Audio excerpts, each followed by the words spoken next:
birth, change, decay, and death are never present in him. And then he quotes from the 6th canto.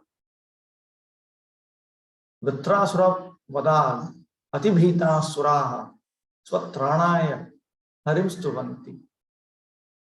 The verse that he is quoting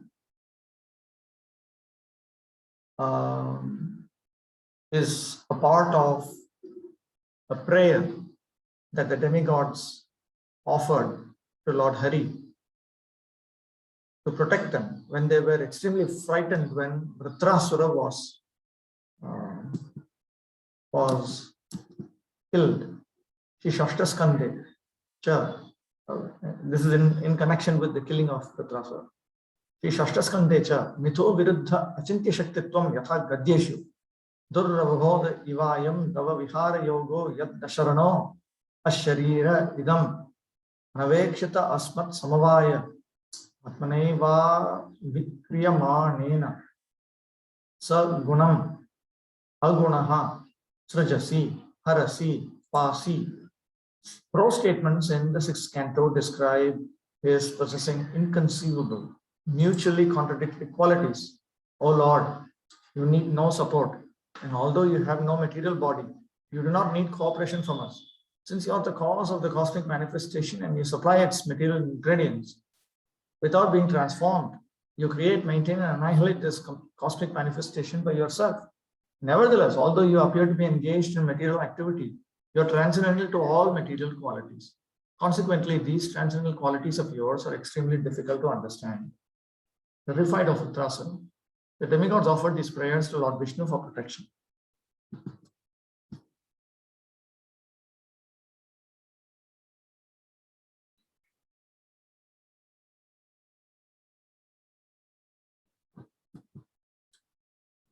They told him that they could not understand his playful connection with the material world.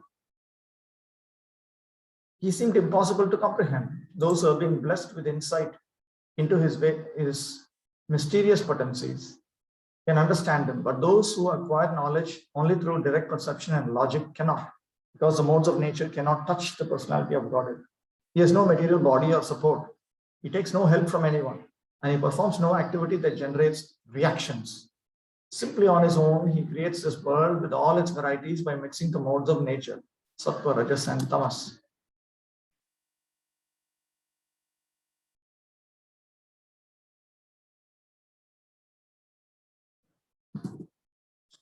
Usually, only a person with material qualities can create something material. A potter, for example, has a body made by the 3 modes and needs the support of the earth as a place to stand. To manufacture the products of his trade, he must take help not only from his stock of clay, but from his potter's wheel, modeling stick, and other tools. By contrast, the Supreme Lord enacts the pastime of creating the universe in a different and mysterious way. He manifests the 3 modes, the material elements, and the living beings, and thus evolves from himself the entire cosmos. Even while affecting this drastic transformation of his energies, he maintains his absolute unchangeable position. Simply by his limitless free will, his transcendental potencies undergo the changes necessary for creation. The standard example that Lord Chaitanya Mahaprabhu gives is a touchstone. We receive information from the scriptures that in the higher planets, there is an item called a touchstone. If you touch any metal with it, then that metal that is being touched turns into gold. Nothing happens to this touchstone though. So Lord Chaitanya Mahaprabhu asks that if a material touchstone described in the scriptures can have this amount of inconceivable potency, then why can't the Supreme Being have inconceivable potency in discharging and in making come out of his own body this entire material cosmos, modifying it in various ways, while he himself being unchanging. Atatatra bhavan kim devadattavad diha guna visarga patita bharatatyena swakrita kushala kushalam phalam Upadadati Tyaho ahos with Atmarama Upashamashila Samanjasa Darshana Udaste Itiha Vava Vidama. These are our inquiries. The ordinary conditioned soul is subject to the material laws, and he thus receives the fruits of his actions. Thus, your lordship, like an ordinary human being, exists within this material world in a body produced by the material modes. Do you enjoy or suffer the good or bad results of actions under the influence of time, past work, and so forth? Or on the contrary, are you present here only as a neutral witness who is self-sufficient, free from all material desires, and always full of spiritual potency? We certainly cannot understand your actual position. So these demigods, from their statements, it is clear that using their own sense perception and using their own logical inference, they are unable to understand the nature of the Supreme Lord. Atra Tri Shaktikaha Harir Vishwahetuhu. Lord Hari, who is the possessor of the three potencies, Antaranga, Bahiranga, and Tatastha Shaktis. He is the cause of the universe. Tatra Kshetra Jya Prakriti Mataha Vishwatmana Pariname Api Tat Shaktika Rupat Achyavad Varakya Shaktikasya Sankalpinaiva Tadrisha Pariname Nimittatvad Tava Durbodham Sustham. He is the super soul of the Tatastha Shakti and the Bahiranga Shakti. So, as a super soul of these, he causes them to be mixed and he causes them to be changed. Nevertheless, as the possessor of these potencies, he never degrades. He is also the possessor of the Antaranga Shakti. And as the possessor of the Antaranga Shakti, he simply desires. And by his desires, he brings about a transformation. So he is only the nimitta or the efficient cause. I do not remember if I have explained the different types of causes. So let me take this opportunity to anyway introduce you to a little bit of it. Let's see. There are 4 types of causes. There is something known as the material cause. This is in the language of Western philosophy. It's called material cause, and it is in Sanskrit Padana Karana. It's one cause. Another cause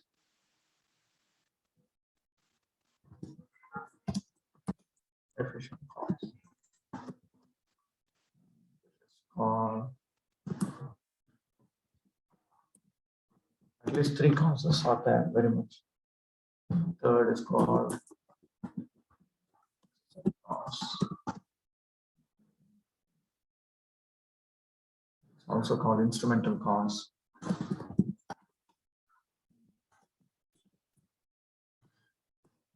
Now let's go back to this.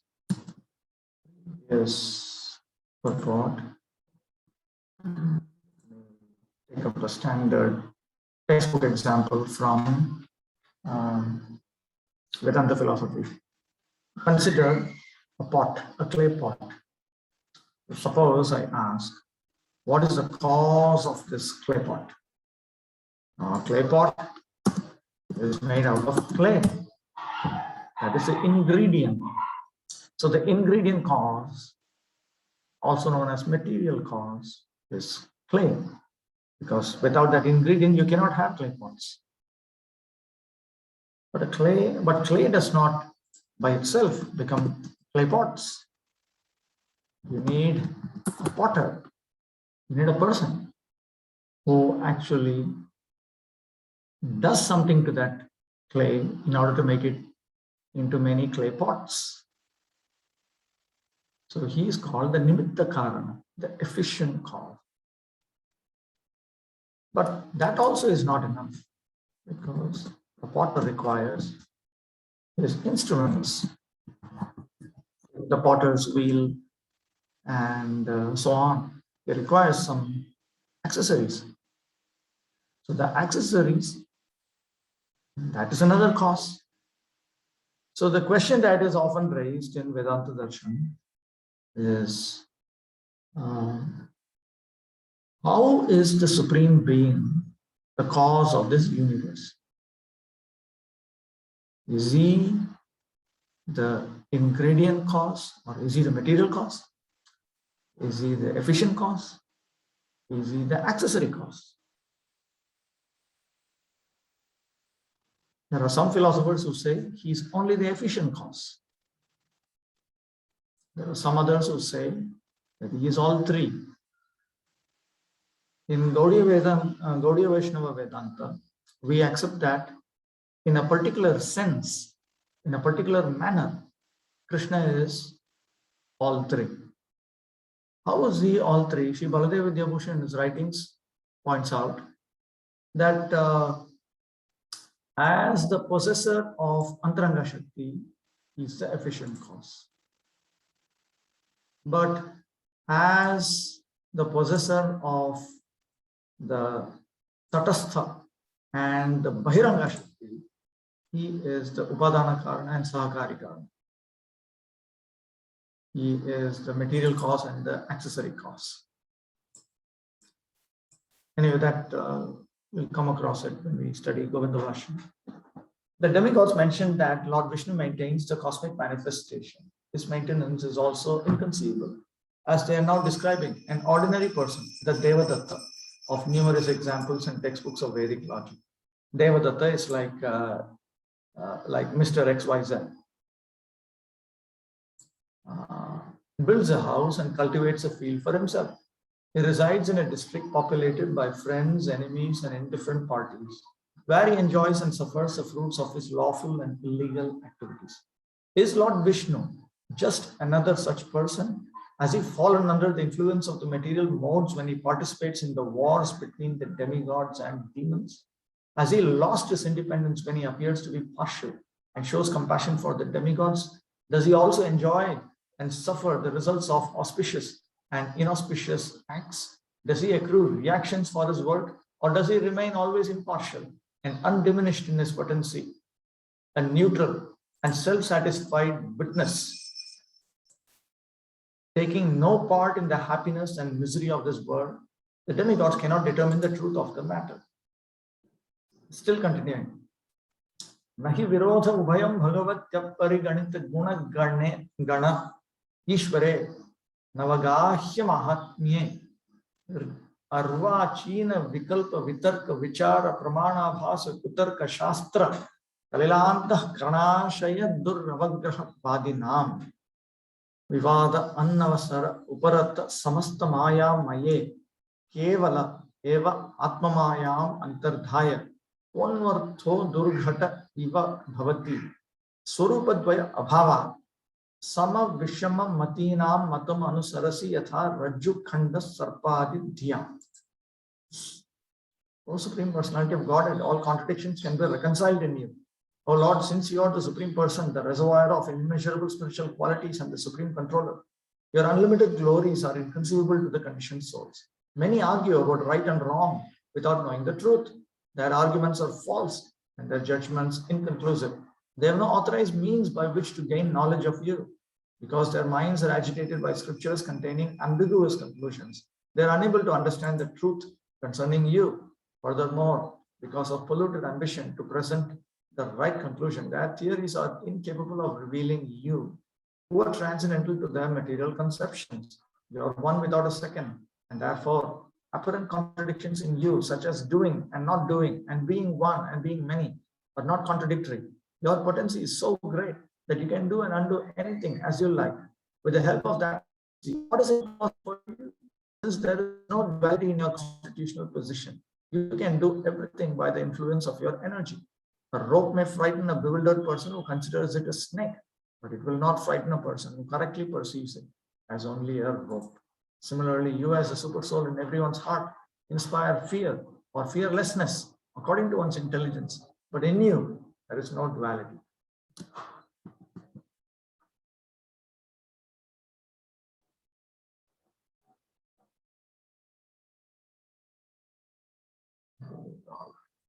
already covered.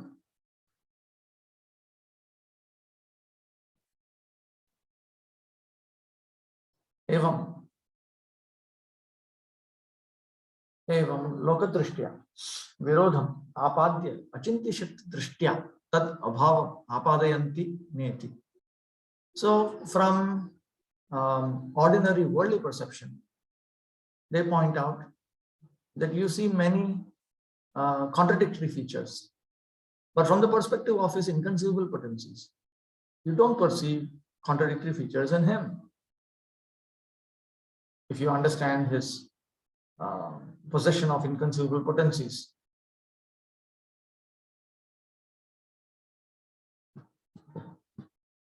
If the personality of Godhead is a silent witness and protector of everything and everyone, then why in many instances does he take sides to curb the influence of demonic persons? From the mundane viewpoint, this behavior seems contradictory, but we can reconcile everything by taking into account his Achintya Shakti. Through this divine Shakti, he can create, producing everything from his own substance, subdue evildoers, and protect the pious, all while remaining impartial and satisfied within himself. The limitations of ordinary persons should not be applied to the Supreme Lord, whose infinite glories are beyond comprehension. To reconcile the apparent contradictions, the demigods use several adjectives to describe the Lord. Bhagavati, he eternally possesses the 6 praiseworthy assets beginning with sovereign authority. Apariganita gunagane, he has innumerable good qualities such as always fulfilling his intentions and always looking after the welfare of his devotees. Ishvare, he rules over all living beings. Anavagahya mahatmya, his glories perplex those who lack devotion. Because whatever he wills automatically comes to pass. He does not have to exert himself even in the formidable project of creating universes. Out of concern for his devotees, he understandably puts down those who are inimical to them. As the supreme ruler, he wields the rod of punishment over unruly elements.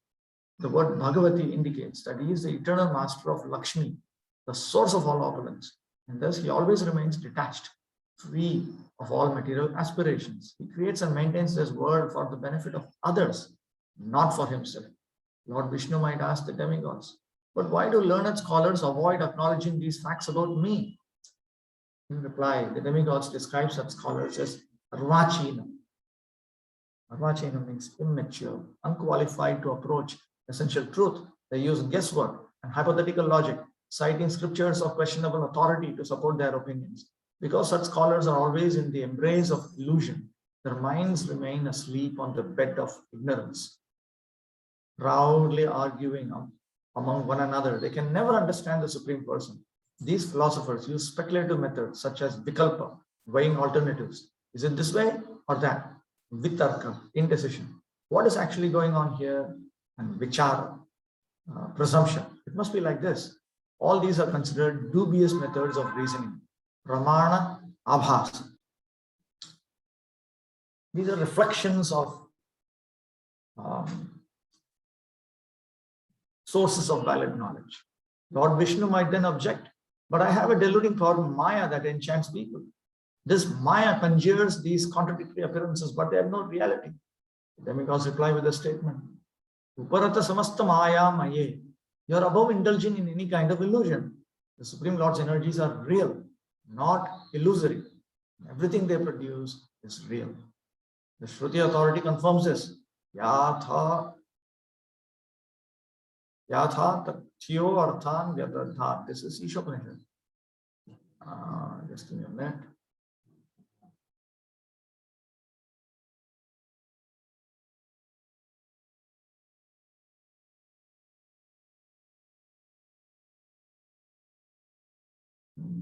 Yatha tathyato arthan vyadadhat. That's what I do. Yatha tathyato arthan vyadadhat. The products of his creation are factual. No delusion of cosmic hallucination lies with him. Rather, he displays the real creative force of his Atma Maya. The Shabda Mahodadi dictionary identifies this Atma Maya with his own personal desire. Atma Maya tadichasya. There is nothing that this Atma Maya cannot do on his behalf. Lord Vishnu might object, but my dear demigods, are you suggesting that I have two different identities? one derived from the mode of goodness, Shantodita, and the other eternal and unchanging.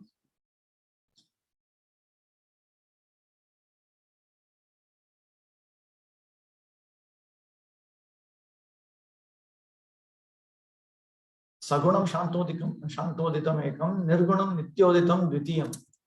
The Mayavadis have a conception that there is the Nirguna Brahma, there is the Supreme Absolute Truth who is beyond the three modes of material nature. And then there is a Saguna Brahma. There is the Absolute Truth that is within the three modes of material nature, and this within that Absolute Truth within the three modes of material nature is Ishvara, the God that religious people worship. So are there two identities? Do I have two identities? The demigod's answer: no, you have only one identity, but you are understood differently by different observers. To those who can see your personal qualities, you are known as the personality of Godhead, and to those who cannot see them, you are known as one without a second. As Badarayana Vyasa, the author of the Vedanta Sutras, states, Gati Samanya, the various conceptions derive equally from him.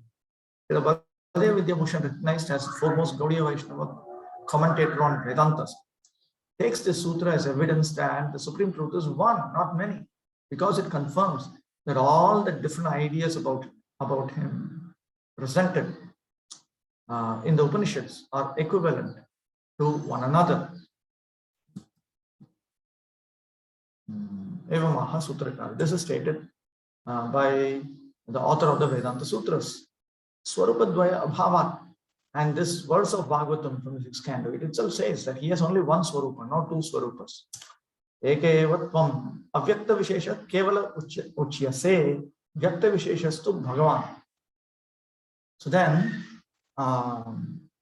Sri Baladev Vidyabhushan says that the same Supreme Lord, when he reveals himself without his variety, then that is what they are perceiving. That is referred to as this isolated, impersonal Brahman that they talk about. Whereas when he reveals his identity, then that is Bhagavan. Iti ekasyaiva bhavana bhedena dvedha bhati. So there are two different revelations. One is a complete revelation, the other is a vague revelation. So this is understood from all the Vedantic scriptures.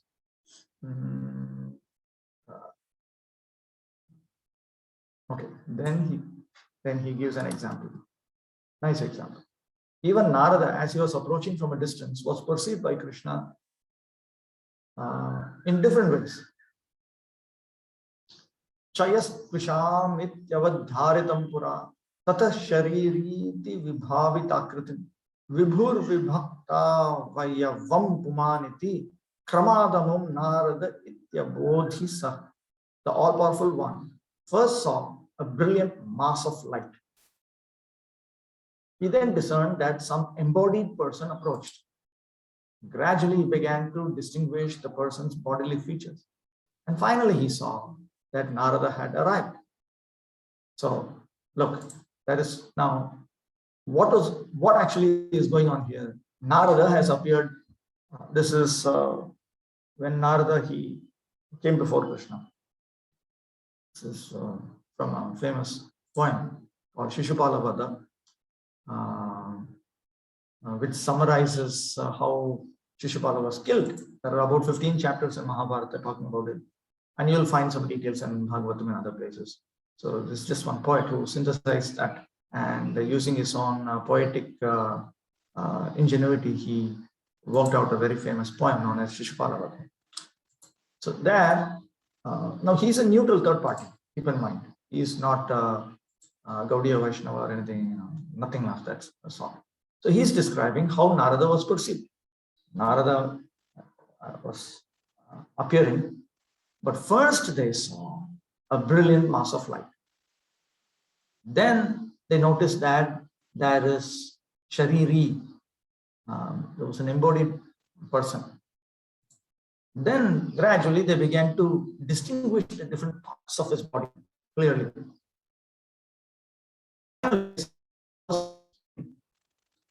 So this is exactly what we mean by first you perceive the impersonal Brahman, then you perceive Bhagavan. They're not three different gods. That there's a Brahman God, an impersonal God, and then there's a Paramatma God, and then there's a Bhagavan God. It's not like that. It's only Bhagavan. But when you perceive him partially, then you perceive only the Brahman aspect of him. Then you perceive the Brahman and Paramatma aspect of him. Then you perceive Brahman, Paramatma in all aspects of him. That is what is known as Bhagavan realization. As the sage of the demigods was seen differently from various distances, so the one absolute is seen differently from the viewpoints of Jnana and Bhakti. Through Jnana, he is seen as the formless one, and through Bhakti as a supreme person, but there's no duality in the transcendental reality. Okay. Ekasya tattvasya jnana bhakti nibandhana kevalatva bhagavatva rupa sa iti nasti vastuni bheda lesha iti. They're not two different items. It's just that preliminarily, just through jnana, you perceive only the impersonal Brahman effulgence of Bhagavan. Then you perceive the impersonal Brahman effulgence with Bhagavan. Lord Vishnu may challenge, but if the various conceptions derive equally from me, why do people put forward so many conflicting theories about what I am? The Devas respond, all these theories actually come from you. Just as in the dark, a rope might cause people to think of a snake, a stick, a stream of water, or a necklace. So you cause faithless persons to imagine you in various ways. The Supreme Lord inspires those who cannot see him to devise various hypotheses about him, some more and some less accurate. In his own words, Bhavanti Bhava Bhutanam Matta Eva Pratakvidha. All the different conceptions of the living being come from me alone.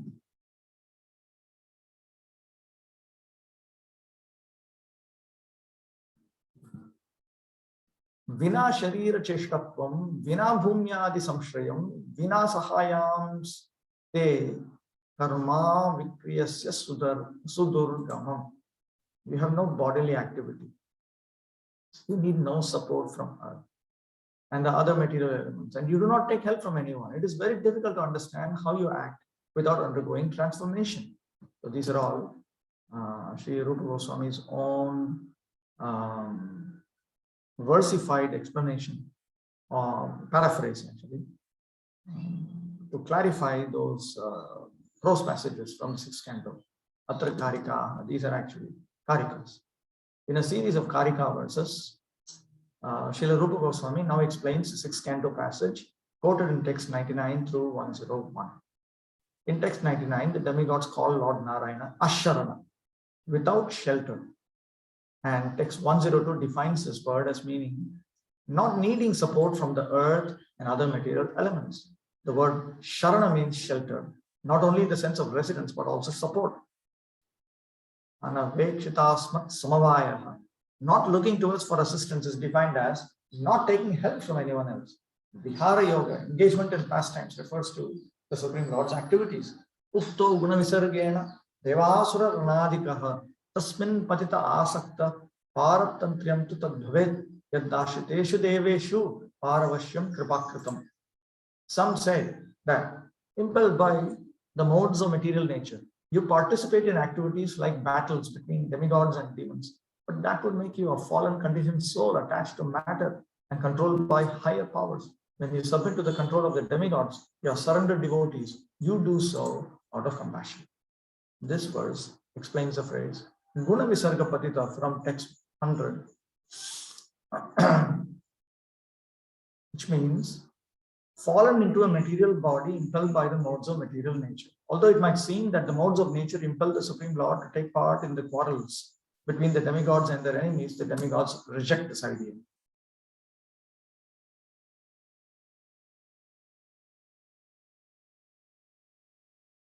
These are all standard.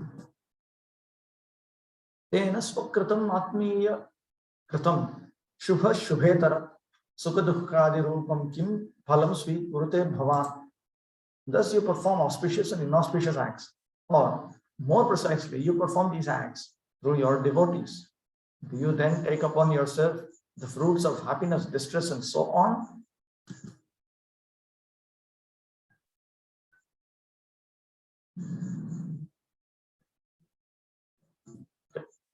This verse indicates that the words Swakrita in text 100 mean done by those who belong to you, namely the demigods. The demigods earn good and bad reactions by performing material activities. The Supreme Lord, because of his partiality toward them, implicates himself in these reactions. In other words, they wonder how the compassion, the karma of his beings as his own, doesn't happen. Atma Ramat Taya Kimba Tatro Das Te Taramiti Navidmah Kintu Naivedam Viruddham Bhayam Pai. Or do you remain altogether indifferent, satisfied within yourself? We cannot understand which is true. But in any case, both of these natures can exist in you without contradiction. Surmising that the personality of Godhead cannot be affected by material reactions, the demigods present a likely alternative with the words beginning Atma Rama in text 100. Then understanding the key to resolving their doubt, the demigods suggest in the beginning of text 101 that contradictions like being both involved and uninvolved can coexist in the Supreme Person.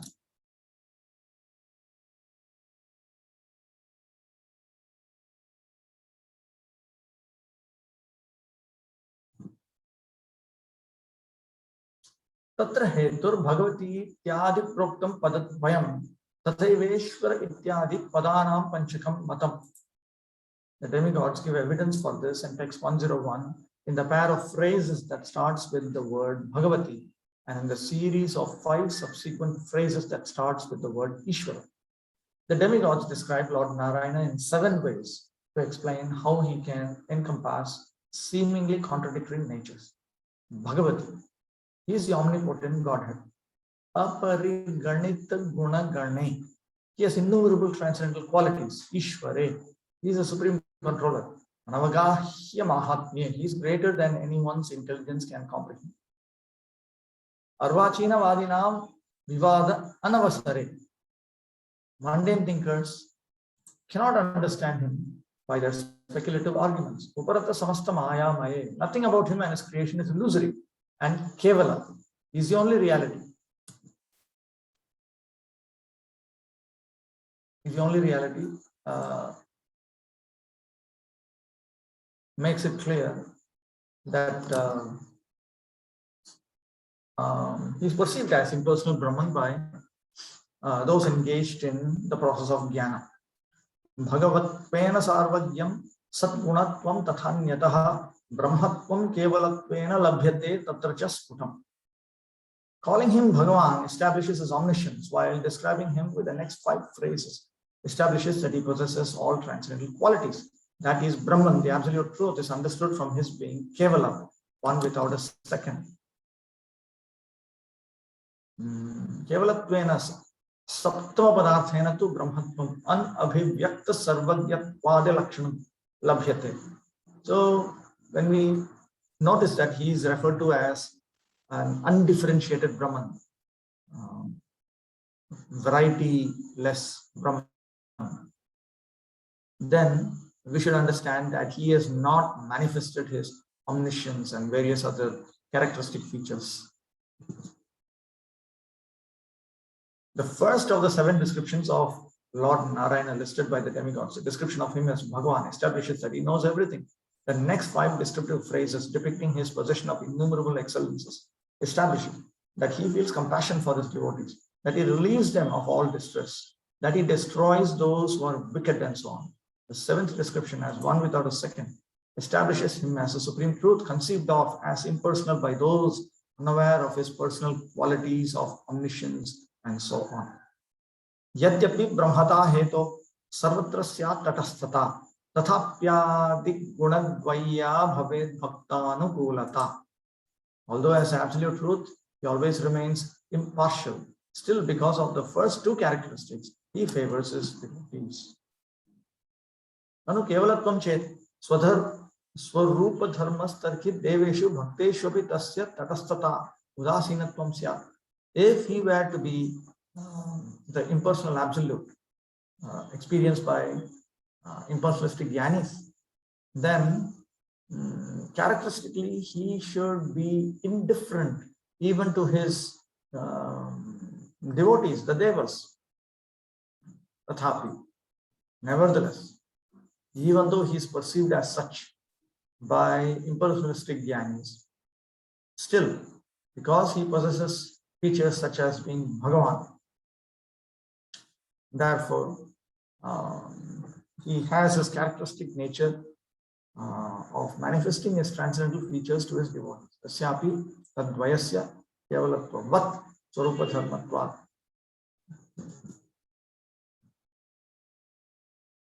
The changeless, undivided, always impartial, aloof from the personal and is always favored cause. He is Bhagavan and apariganita guna as essential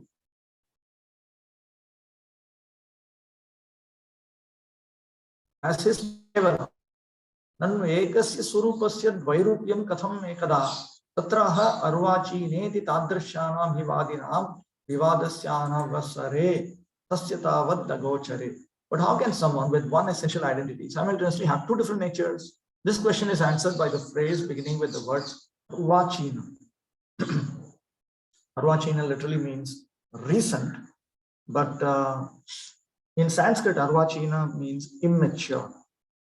The basic idea is that earlier on, people are superior in various ways, more intelligent, more aware about relevant features of reality. And as time goes by, people become more and more immature, and therefore arvachina, which literally means recent, means immature, foolish. So modern is a bad word in Vedic knowledge. He is inaccessible to the arguments of recent thinkers, and so to them he remains unknown.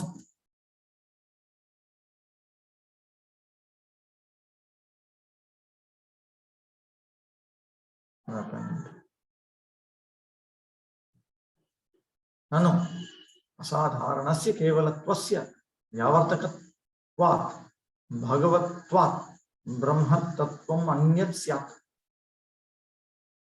iti ashankyate.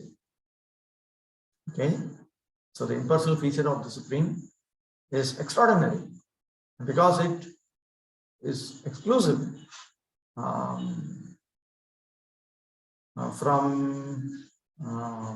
it is entirely different from Bhagavan. Then maybe there is an impersonal Brahman which is actually different from Bhagavan. So there must be two instead of one. So this question is now anticipated. Nano iti samadhate. Then that is being dealt with. If the Supreme Person is the possessor of essential qualities, then how can he be Kevala? Is it different from Brahman, the absolute truth? Are Brahman and Bhagavan two separate entities? No. This reasoning shows limited intelligence which cannot comprehend the sublime non-duality of the Supreme. Mediocre thinkers try to discover the Supreme by speculative logic. Since they are limited by the bounds of material time and space, however, their best endeavors are all in vain. The Supreme chooses not to reveal himself to them. Vastu Siddhantam Darshaya.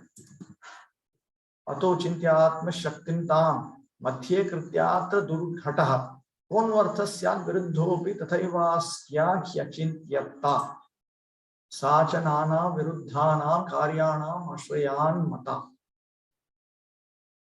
Therefore, when he employs his inconceivable intermediate energy, what objectives, even if contradictory, can he not achieve? His energy is considered inconceivable because she is furnished with various contradictory functions. Because of his Achintya Shakti, the Supreme Person can be simultaneously the doer of everything and aloof from all activity. The inconceivability of the Lord's potencies is deduced from their producing contradictory effects. Shutestu Shabda Mulatva Iticha Brahma Sutra Krit Achintya Khalu Ye Bhava Natam Starkena Yojayat Itiskanda Vachastacha Manyadishwapi Drishyate. The author of the Vedanta Sutras has said this inconceivability of the Supreme is understood on the authority of scripture, which is based on transcendental sound. And the Skanda Purana states, Things that are inconceivable cannot be known by speculative reasoning. We can even see examples of inconceivability in gems and other objects.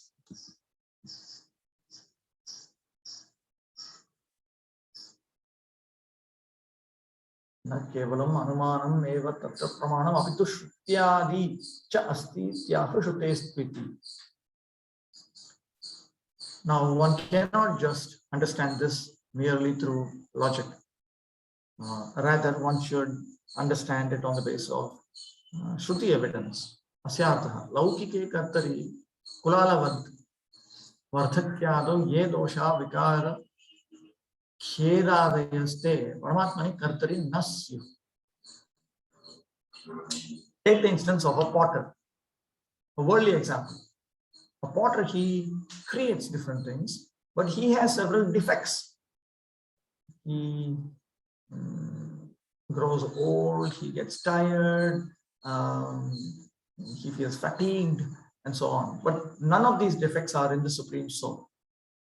How come? Kutaha Shrutehe sarvam kurvannapi paramatma vikara adi doshe aspishta iti. Because the Shruti, Shruti refers to Rig Veda, Yajur Veda, Atharva Veda, Samaveda, which contains the Upanishads. The Vedas contain a section known as Brahmanas, another section known as Samhitas, another section Aranyakas, another section known as Upanishads. This entire collection is known as Shruti, audio. So the Shruti informs us that even though the Supreme Soul is engaged in various activities, he is untouched by the defects such as degradation. There are many scriptural instances that the energies of the Supreme are inconceivable can be known by deduction, as indicated in the previous verse, and also by the evidence of authoritative scripture. Shabda Pramana, the Sutra of Vedanta, answers the following question. In this world, performers of activities like potters and carpenters are subject to such imperfections as bodily transformation and distress. If the Supreme is also such a performer, isn't he subject to the same imperfections? This sutra rejects this idea with the word Shutes because of what the revealed scripture tells us. The implication is that even while engaged in all kinds of activities, the Supreme Soul remains unchanged and untouched by imperfection. The Shvetashvatara Upanishad makes the following two statements, one closely following the other. So Vishwavid Atmayoni, he is the producer of the universe and the knower of the universe, but he is his own source. And Nishkalam, Nishkriyam, Shantam, Niravadyam, Niranjanam, he has no parts and no activity. He is at peace, irreproachable and faultless. So it's the same person, but at the same time, he is faultlessly the creator. It may be asked, why scriptures contradict themselves like this? The reply is that these are not actually contradictions, but rather inconceivable truths. Shabdamulatvat. Inconceivable truths can be understood only through the authority of transcendental sound. This declaration is further confirmed by Smriti scriptures and by the occurrence of inconceivable potencies in gems, mantras, and medicinal herbs. Since even familiar objects of this world have Achintya Shakti, how can we deny the Supreme his inconceivable powers?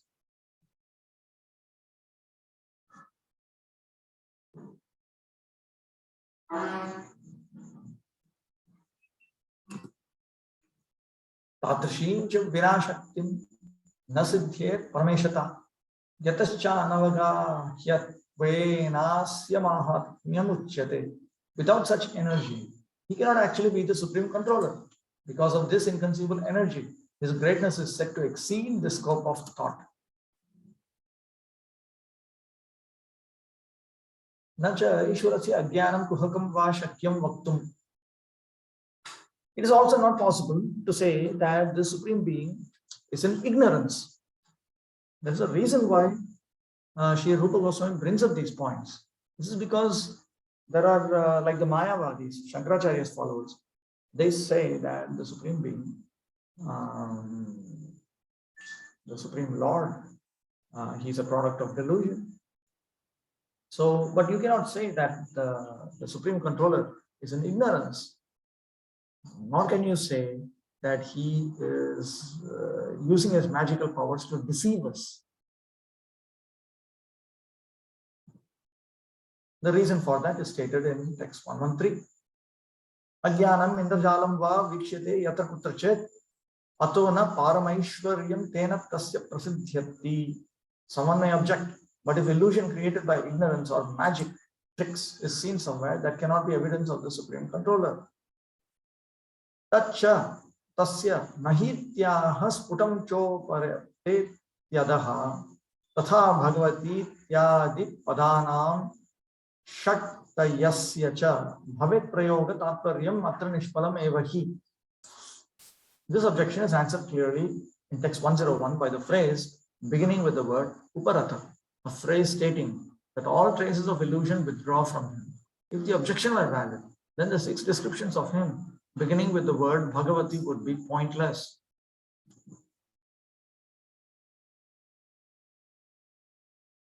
Rajjor ajnanam yasyasti tatra ajnata rajuhu sarpadikam udbhasayati.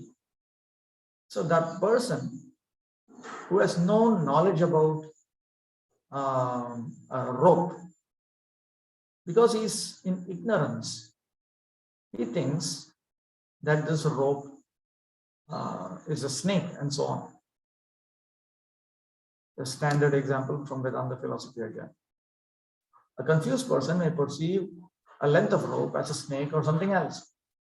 And in a magic show, a magician makes things that don't exist. But neither the rope nor the magician is similar to God. Nor does God have any use for illusions like those associated with the rope or the magician. Thus, it is unreasonable to ascribe ignorance or deception to the personality of Godhead.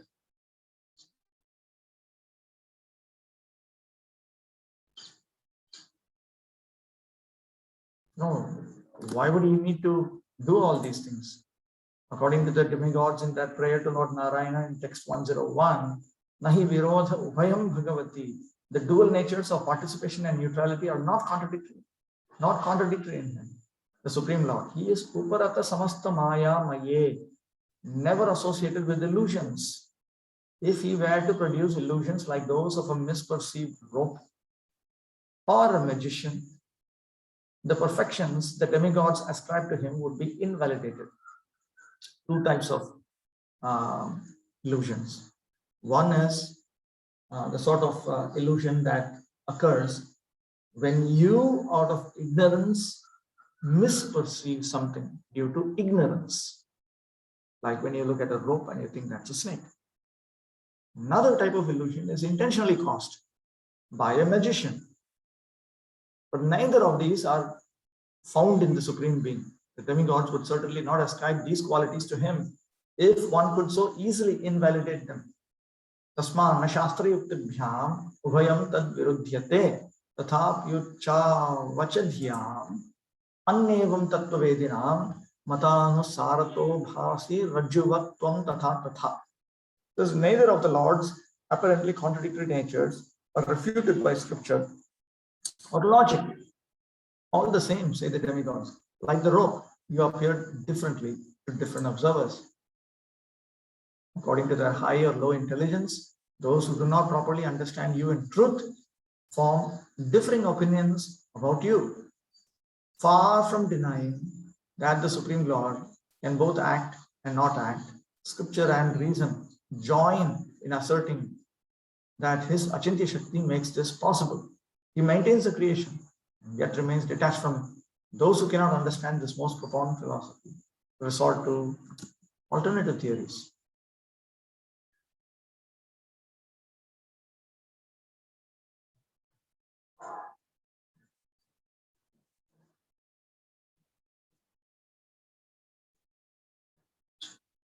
Chedevam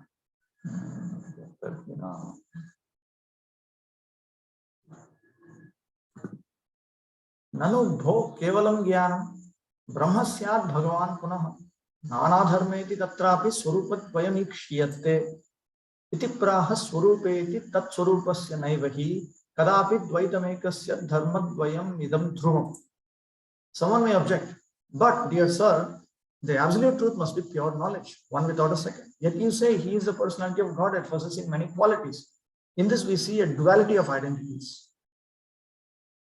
We see a duality of two identities, the impersonal God and the personal God. Therefore, the demigods use the word Swarupa. They use the word beginning with the word Swarupa, Swarupa Dvaya Abhava, to indicate that he does not have two different identities. His single identity never divides into two, but he does indeed have dual qualities. पुनराशंक्य समादधाति अनुभव इत्यादिना इति प्राहेति इति पूर्वपक्ष प्राप्ते सिद्धान्तमाहेत्यर्थः धर्मद्वयमिति यस्य भगवत्वं तस्यैव केवलत्वं च इति एकस्यैव धर्मद्वयमिदम्. So he possesses the feature of being Bhagavan. At the same time, he possesses the feature of being the impersonal absolute, Dhruvam, Nishitam, and this is known for sure. Itham cha Kevaladvaita Vadinamiva Brahma Swarupam Shastra Kritam na Abhimatam. So from this it is clear that the author of the scriptures, the great sages, they do not ascribe to the view that the nature of Brahman, impersonal Brahman, is like that which is portrayed by the Kevaladvaita philosophers. Kevaladvaita philosophers are followers of Shankaracharya. So from this we understand that the impersonal Brahman that Shankaracharya and group are talking about, that is not the impersonal Brahman that we are talking about. The impersonal Brahman that they are talking about does not exist. It is just a Shashashringa. It is just the horn of a rabbit or the egg of a horse. It does not exist. It's just sitting in their head. It does not exist. Kintu Chayastvisham iti nyayena ekasyaiva dharmadvayam. On the other hand, on the basis of that description of perceived step by step, initially was just seen as light, and then further then some variety was seen. Then further his bodily features were seen. And finally it was understood that this is Narada. So like that, there's only one supreme truth, and he manifests his full variety, and he also manifests himself without variety, which is labeled as the impersonal Brahman.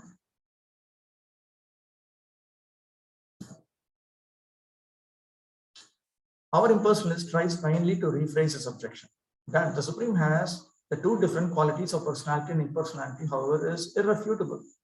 The understanding of the Kevaladvaitavadis is that the Supreme's true identity is impersonal and that any personal conception is illusory is mistaken. A correct explanation of his dual characteristics is given in the commentary to text 101. There, the example is given of Narada being seen first as a mass of light and then gradually more and more completely as a person. Tato virodhas takshakti vilasanam yadikshiyate taddeva chintyamaishwaryam bhushanam nato dushanam.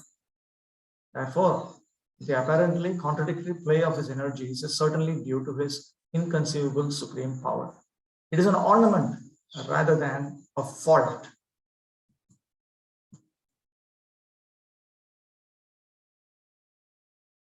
Tadeva parameshwaryam machinti shakti kritam bhushanam.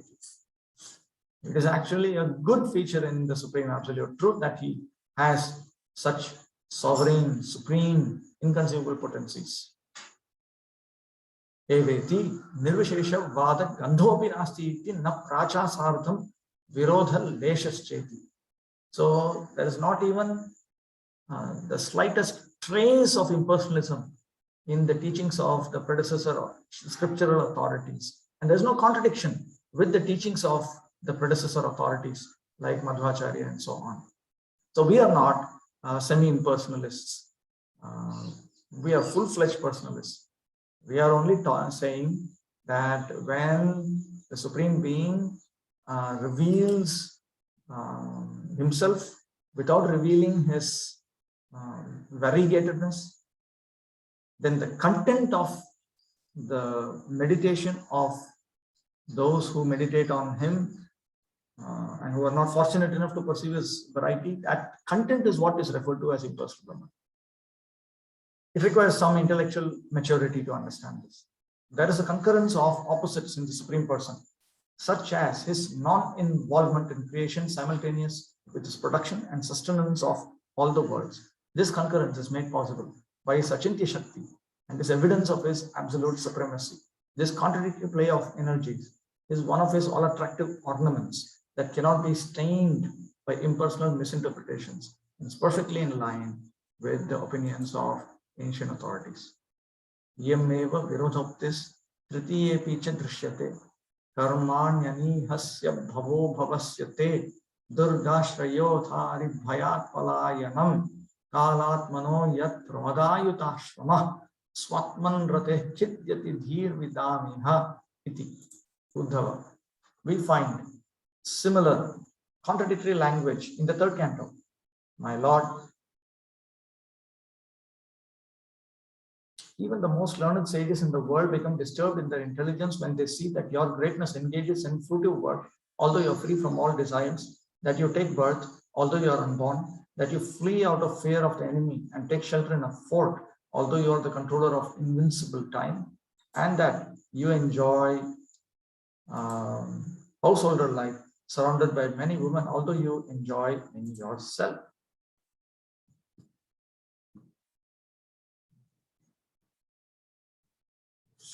Mito viruddha achintya shaktikatvam vidhantarenaha yameveti. Now, through another manner, he establishes that the Supreme Personality of Godhead possesses various mutually opposing characteristics due to his inconceivable potencies. Taptanna vastavam chet syat vidam buddhi brahmas tada nasyadevi yachintye eva shaktir leela sukaranam yatha yatha chatasyecha savyanakti tatha tatha. If these contradictory behaviors were not genuine, then wise men would not have become bewildered by them, nor would they become bewildered unless the Lord's pastimes were caused by his inconceivable energy. She manifests herself in response to his various desires.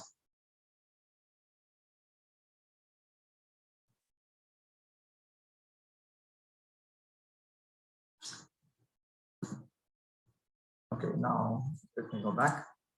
This statement is made by Uddhava. Now, Uddhava is quoted in Srimad Bhagavatam as a person who's exceptionally wise, who has understood the nature of the Supreme Absolute Truth. The very fact that he becomes bewildered by this, and he's not the only one, there are other liberated souls. So from that we understand that this is actually the nature of the Supreme Lord. It's not due to the defect of the perceivers that they think that the Lord has inconceivable potency. He actually has inconceivable potency.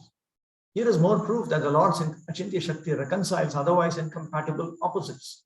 As Sri Uddhava states in the third canto of Srimad Bhagavatam, the Supreme Lord's contrary behavior bewilders even the wisest sages. If these contrary behaviors were not genuine, the sages would not become confused.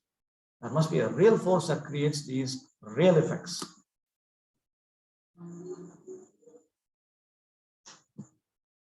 Okay. Questions?